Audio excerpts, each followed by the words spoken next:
Hello students. तो आज मैं आप सब लोगों को एक छोटी सी कहानी सुनाने जा रहा हूँ। और ये कहानी है, इसका नाम है भय से छुटकारा।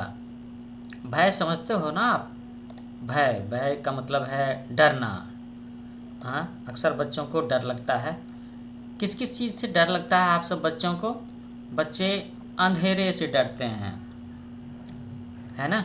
डरावनी चीज़ों से डरते हैं, जंगली जानवरों से डरते हैं, सांप से डरते हैं। वो चीज़ें जिन्हें उन्होंने पहले कभी देखा नहीं हो, उन चीज़ों से डरते हैं। जो चीज़ें बदसूरत सी होती हैं, जिनके दांत बड़े बड़े होते हैं, उन्हीं से डरते हो ना आप सब लोग। कई बार बच्चे टीचर से भी डरते हैं, मैम से भी डरते हैं। उस टीचर से, उस मैम से जो उनकी अच्छे से पिटाई करती है। तो आज हम लोग कहानी पढ़ने जा रहे हैं, भय से छुटकारा। और एक्चुअली में ये जो कहानी है बड़ी ही इंस्पायरिंग स्टोरी है। इसमें एक बड़े महान आदमी का संदेश छुपा हुआ है, उनके बचपन की कहानी है ये। तो उनका नाम मैं अभी नहीं बताऊंगा, आगे चल करके, ताकि कहानी का ये जो सस्पेंस है, उसकी जो एक्साइटमेंट है वो बनी रहे। तो कहानी शुरू करते हैं कि नदी तट पर फलों के पेड़ थे। कोई एक नदी का किनारा था जिसके किनारे फलों के पेड़ थे। शाम के समय बच्चों की टोली वहाँ खेल रही थी। टोली समझते हो ना आप? टोली का मतलब है बच्चों का झुंड, ग्रुप। पास ही बंदर के दो बच्चे खेल रहे थे, एक दूसरे से लिपटे हुए गेंद की तरह लुढ़क रहे थे। तो बंदर के बच्चों को देखा है आपने? वो भी बड़े प्यारे से लगते हैं। उनकी शरारतें, उनका जो नटखट करतूत होती है ना उनकी, वो कई बार आपको परी भली लगेगी, अच्छी लगेगी, और उन्हें देखना बड़ा इंटरेस्टिंग होता है। तो वहाँ पर बालक नरेंद्र को बंदर के ये बच्चे बड़े प्यारे लगे। तो अभी हम लोग बातें कर रहे हैं ना कि नदी के किनारे फलों के पेड़ थे, बच्चों का एक झुंड वहाँ पर खेल रहा था, बंदर के बच्चे भी खेल रहे थे, है ना। तो वहीं पर एक नरेंद्र नाम का बच्चा था। उन्हें ये बंदर के बच्चे बड़े प्यारे लगे। उसने आगे बढ़कर एक बच्चे को गोद में उठा लिया और प्यार से पुचकारा। पुचकारना सब समझते हो ना आप? कि किसी बच्चे को गोद में लेकर के उसको हंसाने के लिए तरह तरह की आवाज़ें निकालना, है ना। तो नरेंद्र अभी प्यार कर ही रहा था कि अचानक बंदरों की टोली उस पर झपटी। अब सोचो बच्चों की बंदर की टोली उस नरेंद्र नाम के बच्चे पर क्यों झपटी होगी। झपटने की एक वजह ये हो सकती है कि बंदरों को लगा होगा कि कहीं ये बच्चा, जो मनुष्य का बच्चा है नरेंद्र, कहीं बंदर के बच्चे को कोई नुकसान तो नहीं पहुंचा रहा, ऐसा डर लगा होगा। तो जब बंदरों की टोली नरेंद्र के ऊपर झपटी तो नरेंद्र के साथी डर करके दूसरी तरफ भाग गए।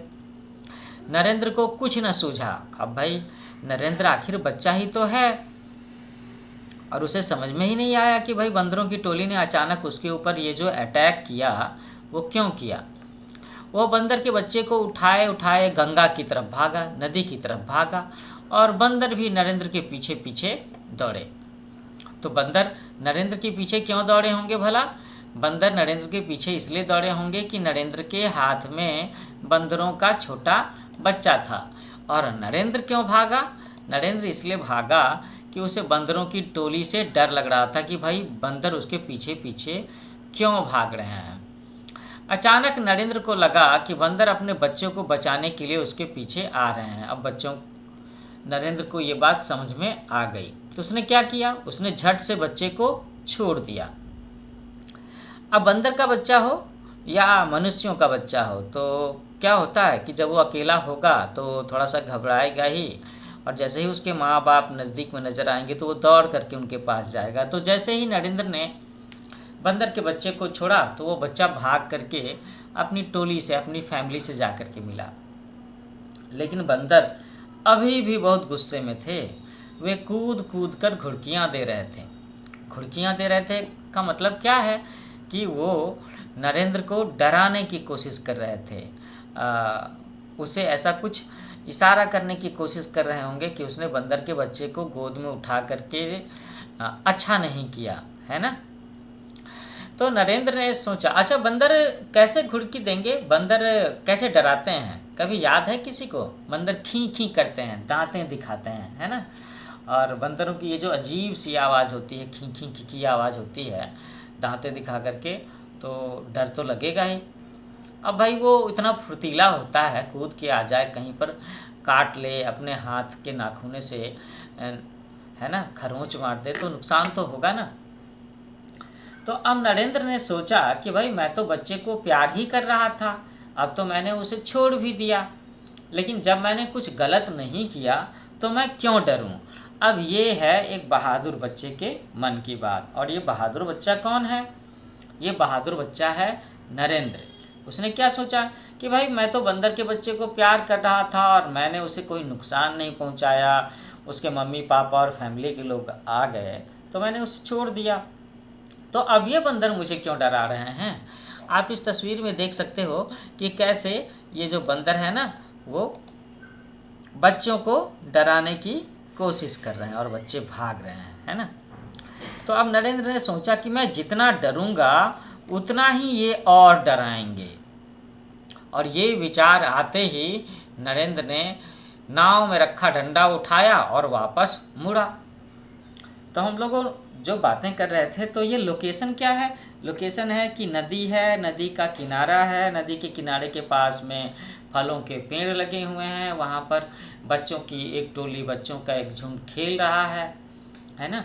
और वहाँ पर बच्चों को कुछ दो छोटे छोटे बंदरों के बच्चे दिखते हैं, और नरेंद्र नाम का एक बच्चा जो है वो प्यार से पुचकारते हुए एक बच्चे को गोद में उठा लेता है। और ये देख करके तभी अचानक बंदरों की टोली आ जाती है और वो नरेंद्र को डराना चाहते हैं, और नरेंद्र घबरा करके उनके बच्चे को छोड़ देता है। और उसके बाद की बात अभी जो मैं पढ़ रहा हूँ, बता रहा हूँ कि उसके बाद भी बंदरों की टोली इन बच्चों को डरा रही थी खी खी करके। और नरेंद्र ने क्या सोचा कि भाई जितना हम लोग डरेंगे ये बंदर हमें और डराएंगे। और ये सोच करके नरेंद्र ने बहादुरी की बात सोची और ये सोचा कि मैं अब और डरूंगा नहीं। तो उसने वहीं पास में रखे नाव में से एक चप्पू, एक डंडा उठा लिया और बंदरों की ओर वापस मुड़ा। अब आप इस दूसरी तस्वीर में देख सकते हो कि बंदर कैसे भाग रहे हैं और उसके पीछे पीछे नरेंद्र अपने हाथ में चप्पू लिए हुए और दो बच्चे भी पीछे से दौड़ रहे हैं। मतलब सीनेरियो बिल्कुल चेंज हो गया। पहले के सीन में क्या था कि बंदर बच्चों को दौड़ा रहे थे, डरा रहे थे, और अभी का सीन ये है कि बच्चे बंदरों को दौड़ा रहे हैं। बंदरों ने डंडा देखा, वे सब के सब उल्टे पैर दौड़े, भागे। उल्टे पैर भागना मतलब होता है भागना, वापस भागना। अब बंदर आगे आगे और नरेंद्र पीछे पीछे। दूर खड़े नरेंद्र के साथियों ने जब यह देखा तो वे भी नरेंद्र के साथ दौड़ने लगे। सब बंदर पेड़ों पर जा बैठे। तो अब नरेंद्र अकेला नहीं था, उसके साथ साथ में बाकी सारे बच्चे भी थे। तो बच्चों की ये छोटी सी फौज खड़ी हो गई। तो ये देख करके बंदर और भी डर गए और वे सब के सब पेड़ों पर जा बैठे, है ना। अब नरेंद्र ने कहा, क्या कहा? नरेंद्र बोला, देखो डर से छुटकारा पाने का मेरा अनोखा तरीका। क्या कहा इसने? कहा नरेंद्र ने कि देखो डर से छुटकारा पाने का मेरा अनोखा तरीका, मुकाबला करके ही भय से छुटकारा पाया जा सकता है। अगर आप डरोगे तो डर और डर आएगा। तो यही तरीका था नरेंद्र का कि देखो डर से छुटकारा पाने का मेरा अनोखा तरीका कि मुकाबला करके हम भय से छुटकारा पा सकते हैं।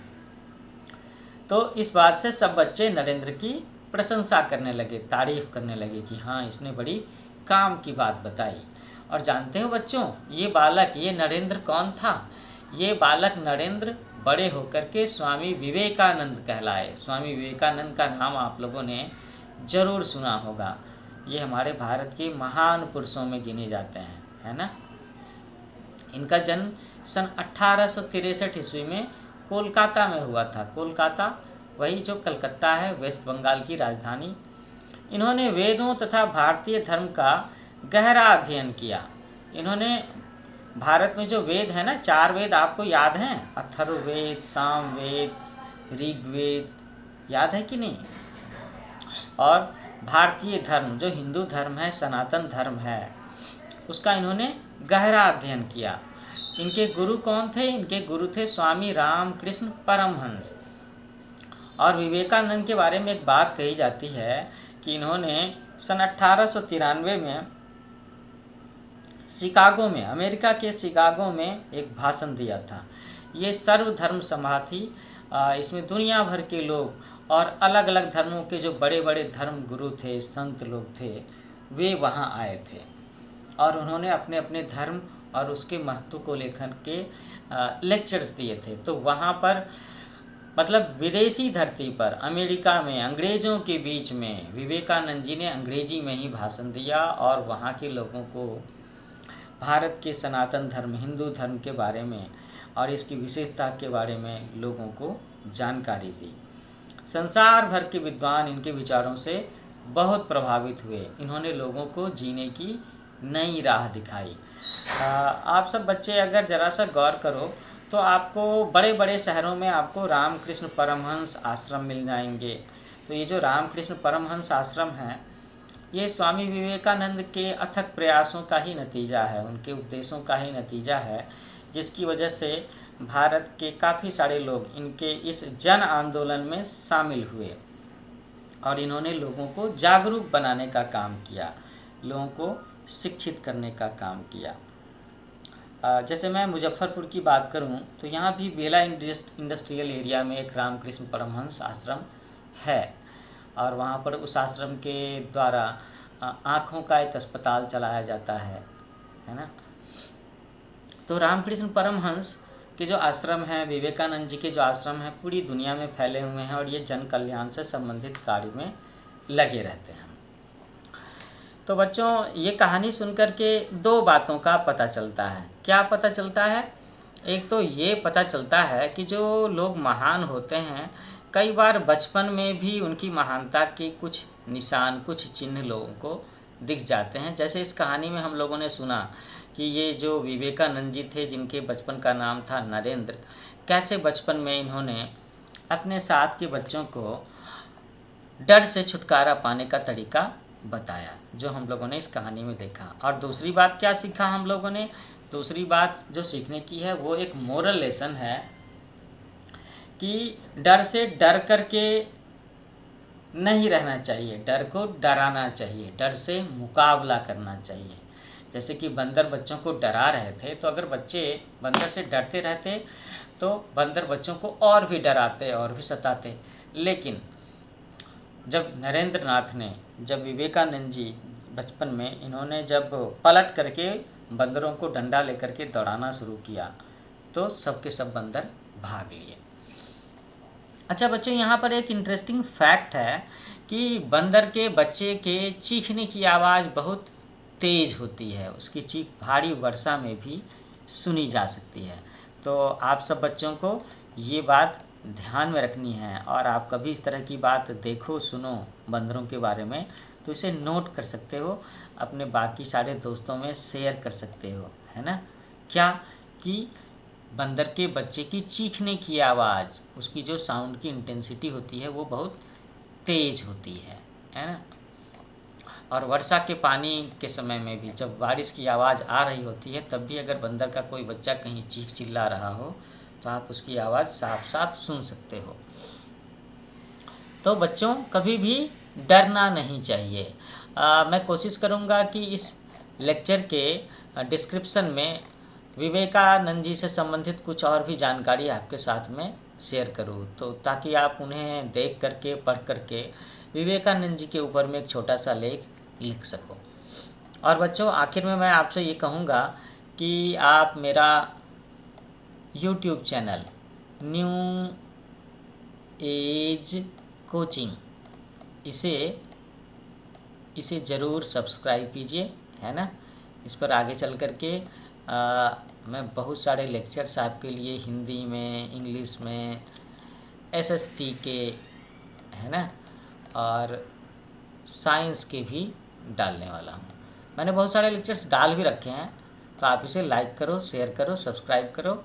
हम लोग जल्दी मिलते हैं एक नए लेक्चर सेशन के साथ में।